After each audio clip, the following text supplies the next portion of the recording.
पाकिस्तान की 26 करोड़ आबादी को अगर देखा जाए ना तो एक इंतहाई हैरानकुन फिगर सामने आता है। इस पूरी आबादी में से सिर्फ 0.15% लोग स्टॉक मार्केट में काम करते हैं, यानी 0.15%। बिल्कुल।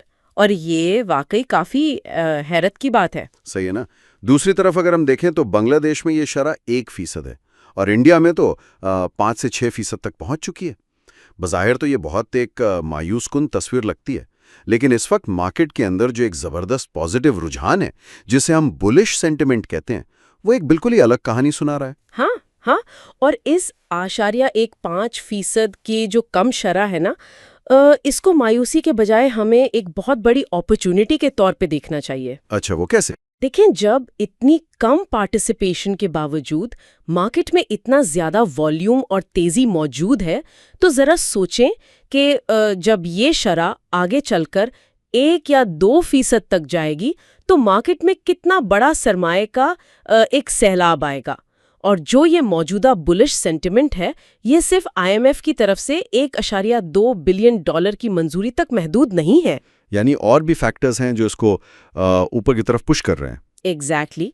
अगर आप ग्लोबली देखें तो अमेरिका और ईरान के दरमियान जो टेंशन कम हुई है ना, उसने आलमी मंडी में तेल की कीमतें नीचे लाने में काफी अहम किरदार अदा किया है।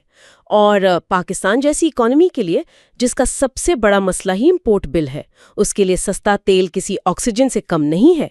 इसका डायरेक्ट असर हमारी प्रोडक्शन कॉस्ट और इन्फ्लेशन पर पड़ता है। सही बात है। और शायद यही वजह है कि अप्रैल में जो नए अकाउंट्स खुलने की शरह थी, उसमें एक ज़बरदस्त इजाफा देखने में आया है। यानी लोग उस ऑक्सीजन को वाकई महसूस कर रहे हैं।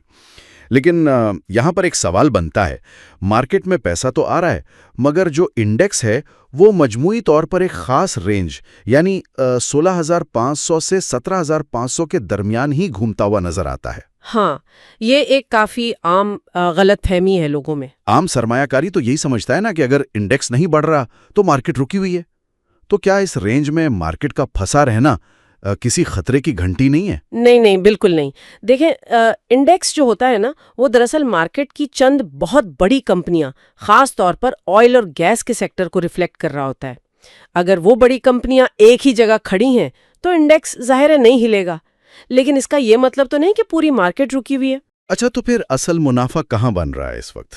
हमारी प्रोफेशनल एक्सपर्ट के मुताबिक मौजूदा सूरत हाल में इंडेक्स को देखने के बजाय इंडिविजुअल शेयर्स पर तवज्जो देना, जिसे हम आइटम वाइज काम करना कहते हैं ना, वो स्ट्रैटेजी असल फायदा दे रही है। सही।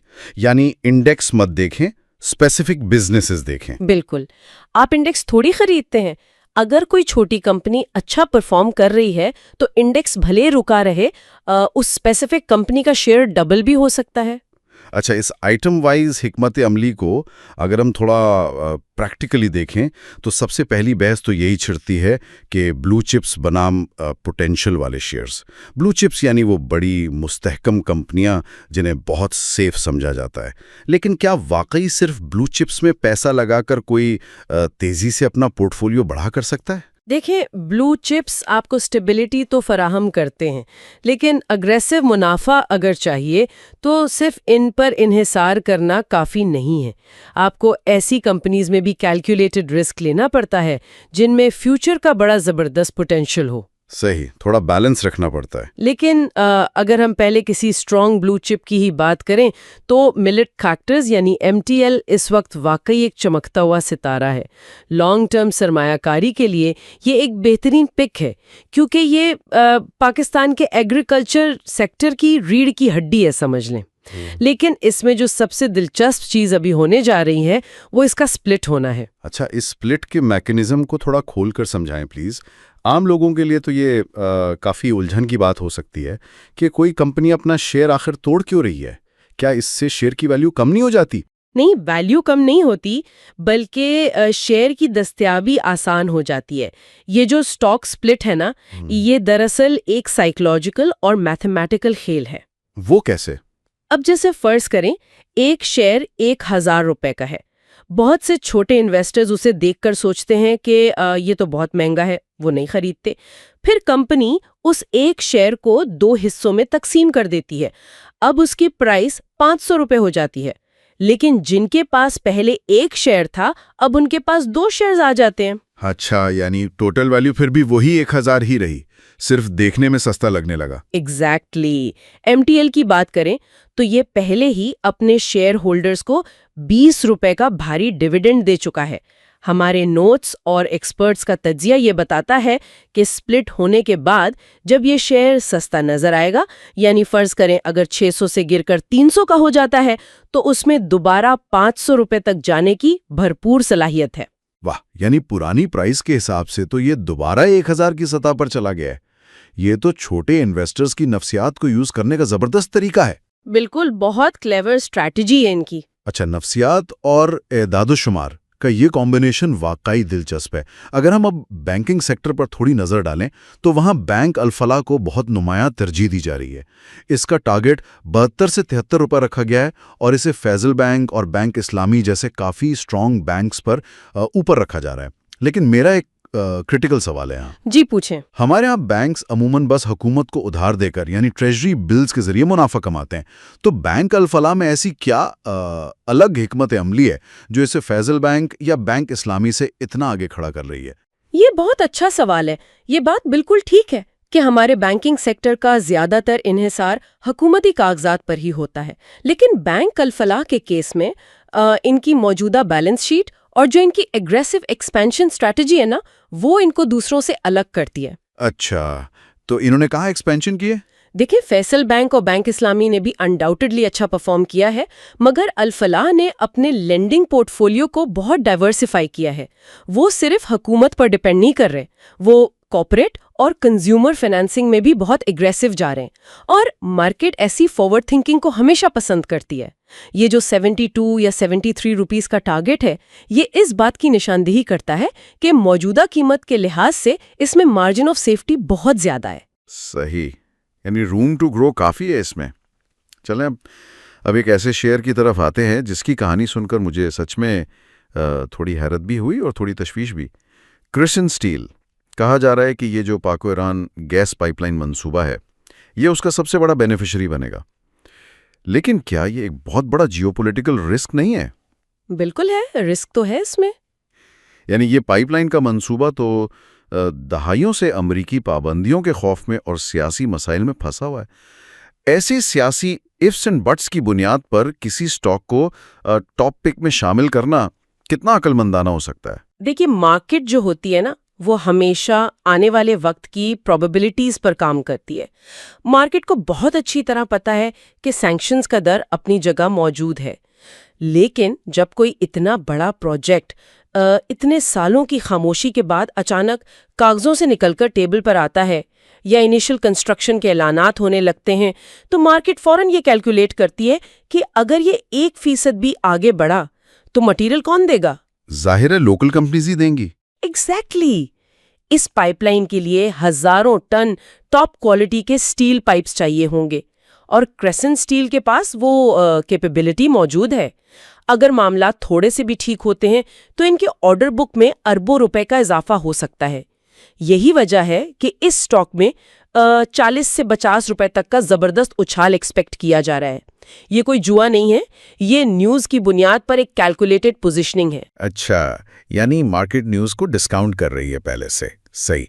इसी पोटेंशियल की अगर हम मजीद बात करें तो छोटे शेयर्स में क्लोवर और GCWL का नाम भी काफ़ी नुमाया है। क्लोवर तो 7 रुपए के आसपास ही है, जबकि GCWL तकरीबन 12 रुपए 20 पैसे पर चल रहा है और इसमें 2.5 से 4 रुपए के इजाफे की बात की जा रही है। बज़ाहिर देखा जाए तो 4 रुपए कोई बहुत बड़ी रकम तो नहीं लगती। हाँ, बज़ाहिर तो ये छोटी रकम लगती है, लेकिन अगर हम इसे परसेंटेज के हिसाब से देखें ना, तो ये मुनाफा बहुत बड़ा बन जाता है।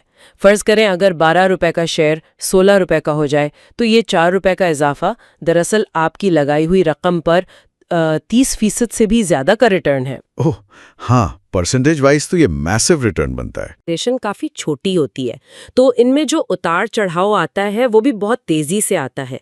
इसी तरह अगर कंसिस्टेंसी की बात करें तो फास्ट केबल की एक बेहतरीन मिसाल है। हाँ, हमारे नोट्स में फास्ट केबल का टारगेट भी 27 से 28 रुपए बताया गया है। इसका बिजनेस कैसा जा रहा है? इनकी डिमांड बेसिकली मुल्क के इंफ्रास्ट्रक्चर के साथ डायरेक्टली लिंक होती है। केबल और वायरिंग की जरूरत तो हमेशा रहती है और ये कंपनी कंसिस्टेंटली डिलीवर कर रही है। और कंसिस्टेंसी का जिक्र हो तो जावेदान यानी जेवीडी और पाक इलेक्ट्रॉन यानी पैल को भी तो नहीं भुलाया जा सकता। जावेदान के बारे में तो कहा गया है कि इसे लॉन्ग टर्म के लिए होल्ड करें। इसका टारगेट पहले 170 से 180 और फिर आहिस्ता आहिस्ता 200 रुपए तक जा सकता है। रियल एस्टेट की कंपनी है ये ना, इसमें ऐसा क्या है जो इतना ज्यादा सब्र मांगता है? असल में जेवीजे जैसी कंपनीज ठोस असासों यानी टेंजिबल एसेट्स पर खड़ी होती हैं। रियल एस्टेट डेवलपमेंट का जो पूरा साइकिल होता है ना, वो बहुत लंबा होता है। जमीन खरीदना, फिर अप्रूवल्स, फिर प्रोजेक्ट कंप्लीट करना और बेचना, इस सब में सालों लग जाते हैं। तो यानी इनका प्रॉफिट फौरन बैलेंस शीट पर नजर नहीं आता?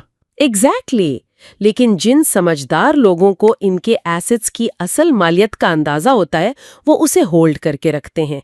ये कोई रातों रात अमीर होने वाली स्कीम नहीं है। और दूसरी तरफ पीएएल की बात करें तो इनकी मैन्युफैक्चरिंग बेस बहुत स्ट्रांग है। इस वक्त जो करंट प्राइस है, उस पे इसे अपने पोर्टफोलियो में शामिल करना काफी समझदारी की बात है।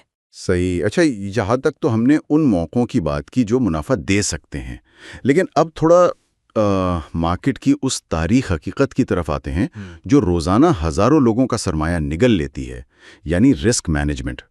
छोटे इन्वेस्टर्स आमतौर पर आके रोते हैं कि जी मार्केट ने हमें तो लूट लिया, लेकिन वो ये नहीं बताते कि वो फ्यूचर ट्रेडिंग में बगैर किसी तजुर्बे के कूद पड़े थे। ये फ्यूचर मार्केट और उसकी ये जो मार्जिन कॉल्स होती हैं, ये क्या अजीब सा जाल है? ये वाकई एक बहुत खतरनाक जाल है जो पूरे लालच की बुनियाद पर बनाया गया है। देखें, फ्यूचर ट्रेडिंग में असल खेल लेवरेज का होता है, यानी उधार पर काम करना। थोड़ा आसान अल्फाज में समझाएं प्लीज। अच्छा, फर्ज करें एक छोटे इन्वेस्टर की जेब में सिर्फ 1 लाख रुपए हैं। रेगुलर मार्केट में तो वो सिर्फ 1 लाख के ही शेयर्स ले सकता है ना, लेकिन फ्यूचर मार्केट उसे एक टेम्पटेशन देती है कि वो उस 1 लाख की जमानत पर 5 लाख रुपए के शेयर्स उठा ले। अच्छा, यानी 5 गुना ज्यादा? फिर तो प्रॉफिट भी 5 गुना होगा। प्रॉफिट भी होगा, लेकिन मसला तो नुकसान में आता है ना। अगर मार्केट थोड़ी सी भी उसके खिलाफ चली गई, फर्ज करें शेयर की प्राइस 20% गिर गई, तो जो उसने अपना 1 लाख रुपए एज अ मार्जिन रखा था, वो तो पूरा का पूरा जीरो हो गया। ओह, तो उसके बाद ब्रोकर क्या करता है? ब्रोकर उसे फौरन कॉल करता है और कहता है कि भाई मजीद पैसे जमा कराओ। उसी को मार्जिन कॉल कहते हैं। और अगर वो बेचारा पैसे ना दे सके तो ब्रोकर उसके शेयर जबरदस्ती घाटे में बेच देता है। ये मार्केट के बहुत बड़े खिलाड़ियों का मैदान है। उनके पास बेतहाशा पैसा होता है। वो जानबूझकर प्राइस ऊपर नीचे करते हैं ताकि छोटा बंदा मार्जिन कॉल पर फंस जाए। इन सब चक्करों से कंप्लीटली दूर रहना चाहिए। सही बात है। और इसी बड़े सरमाए की हेराफेरी हमें उन शेयर्स में भी नजर आती है जिन्हें प्योर सुट्टा या स्पेक्यूलेशन कहा जाता है। मिसाल के तौर पर क्विज फूड की केस स्टडी ले लें। इस कंपनी की आमदनी यानी अर्निंग पर शेयर सिर्फ 5 पैसे है, 0.05 रुपए, और मार्केट में ये शेयर 27 या 28 रुपए पर घूम रहा है। इकोनॉमी के किसी भी असूल पर यह बात पूरी नहीं उतरती, तो ये आखिर इतना ऊपर क्यों जा रहा है? क्योंकि इसके पीछे कोई इकोनॉमिक असूल है ही नहीं। ये प्योरली पंप एंड डंप का मैकेनिज्म चल रहा है। ये पंप एंड डंप कैसे काम करता है? होता यह है कि बड़े ऑपरेटर्स आपस में मिलकर किसी ऐसी कंपनी के शेयर्स उठाना शुरू कर देते हैं जिसकी सप्लाई मार्केट में कम होती है। लगातार बाइंग की वजह से कीमत तेजी से ऊपर भागने लगती है। अब आम बंदा जब देखता है कि रोज शेयर ऊपर जा रहा है तो उसे लगता है कि वो पीछे रह जाएगा। हाँ, और उस लालच में आकर वो महंगा शेयर खरीद लेता है। बिल्कुल। और फिर एक दिन वो आता है जब बड़े खिलाड़ी अपना सारा माल एक साथ डंप कर देते हैं, यानी बेच देते हैं। शेयर बिल्कुल धड़ाम से नीचे गिरता है और छोटा इन्वेस्टर बेचारा ऊपर के रेट्स पर फंस जाता है। क्विंस फूड में ठीक यही हो रहा है और इससे फौरन निकल जाने में ही आफियत है। यानी जहां फंडामेंटल्स ना हो वहां से फौरन भाग लो। अच्छा, इसी खतरनाक लिस्ट में हमारे पास टीआरजी और हीरा टेक्सटाइल भी मौजूद हैं। टीआरजी के बारे में तो वाज़े लिखा है कि इसमें कोई प्रॉफिट की उम्मीद नहीं है लंबा अरसा। इसके अलावा डेवान फरूक मोटर्स यानी DFML और KOSM में भी जो तेजी है उसे आर्टिफिशियल बताया गया है। हाँ देखें, TRG का मसला उसका वो कॉम्प्लेक्स होल्डिंग स्ट्रक्चर है और ऊपर से ग्लोबली IT सेक्टर में जो थोड़ी मंदी आई है उसका असर है। इनके पास कोई ठोस न्यूज़ नहीं है अभी। हीरा टेक्सटाइल तो बस एक पेनी स्टॉक है जिसका कोई प्रॉपर बेस ही नहीं है। और वो जो DFML और KOSM हैं उनका क्या सीन है? उनके बारे में सीधी सी बात है, जब तक किसी कंपनी की फैक्ट्री से गाड़ियां या प्रोडक्ट्स बाकायदगी से बनकर मार्केट में ना आना शुरू हो जाएं, सिर्फ अफवाहों की बुनियाद पर आने वाली तेजी नकली ही होती है। एक और नया नाम आया है वहाद पोल्ट्री एंड स्टील का। इसके बारे में भी हमारी एक्सपर्ट राय बहुत क्लियर है कि अगर किसी के पास ये शेयर हैं तो बेचकर अपना मुनाफा साइड पर कर लें। और PIA का क्या करना है? हम तो डेली न्यूज़ में सुनते हैं कि बस अब PIA की प्राइवेटाइजेशन हो रही है, कोई फलाना मुल्क ले रहा है, कोई फलाना ग्रुप आ रहा है। तो क्या ऐसी बड़ी न्यूज़ इसे एक अच्छी इन्वेस्टमेंट नहीं बनाती? नहीं, बिल्कुल नहीं। ये एक क्लासिक धोखा है। PIA का शेयर इस वक्त प्योरली उन्हीं न्यूज़ के सहारे जंप कर रहा है, लेकिन अगर कोई आम बंदा इसकी बैलेंस शीट उठाकर देख लेना तो इस पर जो कर्जों का बोझ है और जो इसका रोजाना का लॉस है वो किसी भी समझदार इन्वेस्टर की नींदें उड़ाने के लिए काफ़ी है। यानी ये जो तेजी है ये कंप्लीटली टेम्पररी है। एग्जैक्टली खबरों की बुनियाद पर बनने वाली रैली हमेशा चंद दिन की मेहमान होती है। जब तक कंपनी का कोर बिजनेस प्रॉफिट ना दे वहां लॉन्ग टर्म पैसा नहीं फंसाना चाहिए। रोशन पैकेजेस को भी इसी वजह से महंगा करार देकर बचने का मशवरा दिया गया है और PIBTL में तो वैसे ही मना किया गया है कि काम ना करें। चलें, ये तो उन स्टॉक्स की बात हो गई जिनसे जान छुड़ानी है, लेकिन अगर किसी ने वाकई एक बहुत अच्छी कंपनी का शेयर महंगा ले लिया हो गलती से, तो उसे क्या करना चाहिए? क्या वो भी बस लॉस में बेचकर निकल जाए? यहाँ एक स्ट्रैटेजी का जिक्र आता है जिसे एवरेजिंग कहते हैं। मिसाल के तौर पर बर्गर पेंट्स में अगर कोई 112 रुपए पर फंसा हुआ है या ट्रीट बैटरी उसने लॉस में रखा हुआ है, तो उसे क्यों कहा जा रहा है कि होल्ड करें या एवरेज करें? गिरते हुए शेयर में मजीद पैसा डालना तो बेवकूफ़ी नहीं है। देखिए, बेवकूफ़ी तब होती है जब आप किसी सुट्टे वाले या खराब शेयर को गिरते हुए मजीद खरीदें, जिसे मार्केट में फॉलिंग नाइफ पकड़ना कहते हैं। लेकिन बर्गर पेंट्स और treat battery fundamentally strong companies हैं। इनका एक प्रॉपर मार्केट शेयर है। अच्छा, तो उनमें एवरेज कैसे काम करेगा? फर्ज करें किसी ने बर्गर 112 रुपए पर ले लिया। अब मार्केट करेक्शन की वजह से वो 90 रुपए पर आ गया। अगर वो शख्स 90 पर मजीद शेयर्स ऐड कर लेगा तो उसकी एवरेज खरीद 100 रुपए के आसपास आ जाएगी। जैसे ही थोड़ी सी तेजी आएगी और शेयर 105 पर जाएगा, वो एक्चुअली प्रॉफिट में आ जाएगा बजाय लॉस के। सही, यानी अच्छे स्टॉक्स को बुरे वक्त में एवरेज करना चाहिए। बिल्कुल। अलबत्ता टॉम स्किल के केस में मशवरा ये है कि मजीद ना खरीदें, बस जहां लिया था उस कीमत तक वापस आने का होल्ड करके इंतजार करें। और कुछ शेयर्स के तो हमारे पास पूरे एग्जैक्ट टारगेट्स मौजूद हैं, जैसे सर्विस ग्लोबल फुटवेयर को 135 से 140 रुपए पर बेचने का मशवरा है। बायफो केमिकल का बताया गया है कि वो 142 से 200 रुपए तक जाने का पोटेंशियल रखता है और 60 डिविडेंड भी देता है। FTPL को 110 से 115 के दरमियान निकालने का कहा गया है। यानी हर शेयर के साथ एक क्लियर एग्जिट प्लान है यहाँ। जी हाँ, बगैर एग्जिट प्लान के मार्केट में आना बिल्कुल ऐसे ही है जैसे बगैर ब्रेक्स के गाड़ी चलाना। बायफो केमिकल की ही एग्जाम्पल ले लें। ये केमिकल सेक्टर का बड़ा स्ट्रॉन्ग प्लेयर है। अब इसमें सरमायाकारों को डबल फायदा हो रहा है ना। एक तो शेयर की कीमत बढ़ रही है और दूसरा कंपनी रेगुलरली कैश डिविडेंड भी दे रही है। सही बात है। ये सब तो उनके लिए हो गया जिनके पास ऑलरेडी शेयर्स हैं, लेकिन जो नया पैसा लेकर मार्केट में खड़े हैं उनके लिए एक बहुत बड़ा उसूल है कि डिप का वेट करें, यानी प्राइस गिरने का इंतज़ार करें। मिसाल के तौर पर होंडा कार, ऑटो सेक्टर में काफ़ी खबरें चल रही हैं, लेकिन फिर भी कहा जा रहा है कि इस वक्त होंडा मत लें, इसके सस्ता होने का इंतज़ार करें। यही सेम एडवाइस BGL और वेव्स के लिए भी दी जा रही है। ये इंतज़ार आखिर इतना ज़रूरी क्यों है? क्योंकि फाइनेंस का एक बहुत ही बुनियादी असूल है कि असल मुनाफा बेचने पर नहीं बनता बल्कि सही कीमत पर खरीदने पर बनता है। देखें, ऑटो सेक्टर इस वक्त काफ़ी हाई इंटरेस्ट रेट्स की वजह से दबा हुआ है। कार लीजिंग गिर चुकी है। होंडा बिल्कुल एक ज़बरदस्त ब्रांड है, लेकिन अगर आप उसे उस पॉइंट पर खरीदेंगे जब वो ऑलरेडी खबरों की वजह से काफ़ी महंगा हो चुका है, तो आपने तो अपने प्रॉफिट का मार्जिन पहले ही ज़ीरो कर दिया ना? अच्छा, यानी जब ओवर हाइप खत्म हो जाए तब लेना चाहिए। एग्जैक्टली जब करेक्शन आती है और डिप बनता है और शेयर अपनी फेयर वैल्यू पर वापस आता है, असल एंट्री तब बनती है। बीजीएल और वेव्स के केस में भी सिर्फ थोड़े से सब्र की ज़रूरत है। अच्छा, अब अगर इकोनॉमी के दो सबसे बड़े पहियों की बात ना हो तो बहस अधूरी रहेगी, सीमेंट और एनर्जी।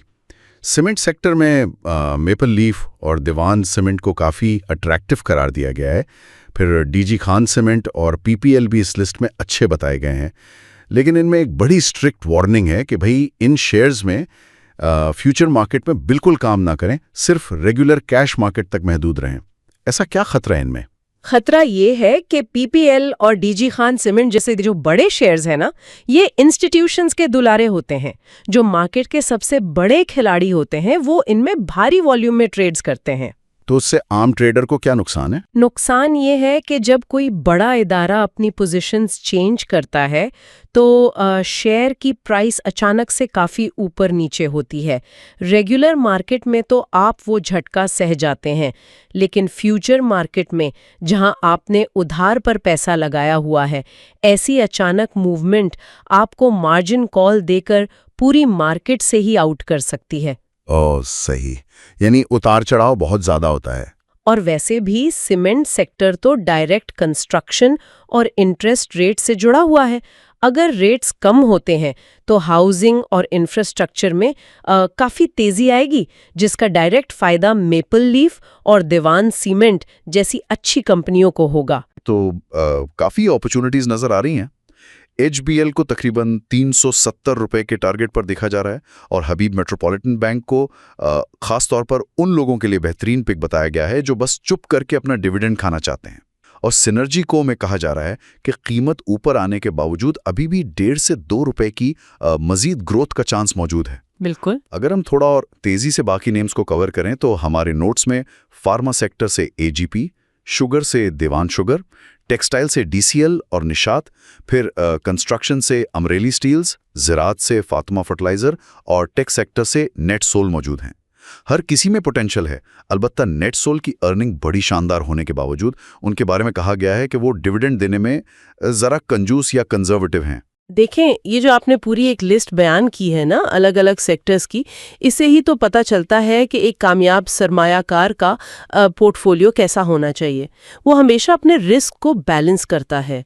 फार्मा जैसा डिफेंसिव सेक्टर ले लिया AGP की शक्ल में, एग्रीकल्चर की सपोर्ट के लिए फातिमा को ऐड कर लिया, कंस्ट्रक्शन ग्रोथ के लिए अमरेली रख लिया और टेक सेक्टर के बूम के लिए नेटसोल उठा लिया।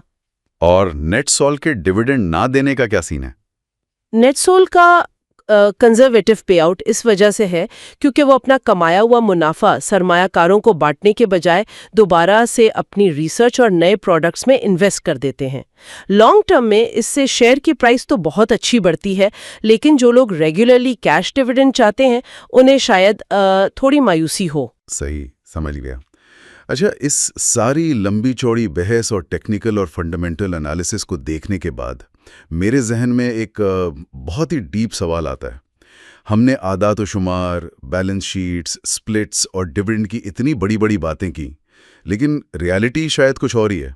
सच्ची बात तो यह है कि फाइनेंशियल मार्केट्स की जो सबसे बड़ी और खून रेज जंग होती है वो इन स्क्रीन के चार्ट्स या ग्राफ्स पर नहीं लड़ी जाती। वो जंग तो असल में हमारी इंसानी नफ्सियात के अंदर चल रही होती है। इसमें तो 1% भी शक नहीं है। बल्कि फाइनेंस में तो हम हमेशा कहते हैं कि मार्केट असल में सिर्फ दो जज्बात के दरमियान घूमता हुआ एक झूला है, खौफ और लालच। एग्जैक्टली। अब आप इस तजाद पर गौर करें ना जरा। एक तरफ आपके पास क्विज फूड है, जिस बेचारे की आमदनी सिर्फ 5 पैसे आए, बैलेंस शीट में कोई जान नहीं, कंपनी के फंडामेंटल्स ना होने के बराबर हैं, लेकिन इस सब के बावजूद लोग 28 रुपए में उसे खरीदने के लिए लाइन लगाकर खड़े हैं। ये आखिर है क्या? ये सिर्फ प्योर ह्यूमन ग्रीड और पीछे रह जाने का खौफ है, जिसे आजकल फोमो यानी फियर ऑफ मिसिंग आउट कहते हैं। लोग बस स्क्रीन पर एक नंबर को ऊपर जाता देखते हैं, उनके अंदर का लालच उन्हें अंधा कर देता है। वो सोचते हैं कि किसी तरह इस बहती गंगा में हाथ धो लें। वो ये एक लम्हे को नहीं सोचते कि जब ये आर्टिफिशियल पंप खत्म होगा तो उनका क्या हाल होगा। बिल्कुल सही फरमाया आपने। और दूसरी तरफ देख लें, मिलेट ट्रैक्टर्स जैसी जबरदस्त कंपनी है जिसके रूट्स हमारी जमीन में हैं, जो ज़राअत चला रही है, जो रेगुलरली अच्छा डिविडेंड दे रही है, लेकिन वहाँ लॉन्ग टर्म सरमायाकारी करने के लिए जो सब्र और जज्बाती कंट्रोल चाहिए ना, वो बहुत कम लोगों के पास होता है। यही तो पूरी डिस्कशन का निचोड़ है। एक कामयाब इन्वेस्टर अगर बनना है तो सबसे पहले इस नॉइज यानी शोर शराबे और कंपनी की रियल वैल्यू के दरमियान फर्क करना सीखना होगा। यही वो आखिरी फखरिया नुक्ता है जो हमें सोचना चाहिए। जब आप अगली बार मार्केट में कोई बाय या सेल का बटन दबाने लगे ना, तो एक सेकंड के लिए रुकिए और खुद से बहुत ईमानदारी से एक सवाल पूछें। इस वक्त आपका हाथ आपके जज्बात चला रहे हैं या फिर कोई सॉलिड ठोस माशिया की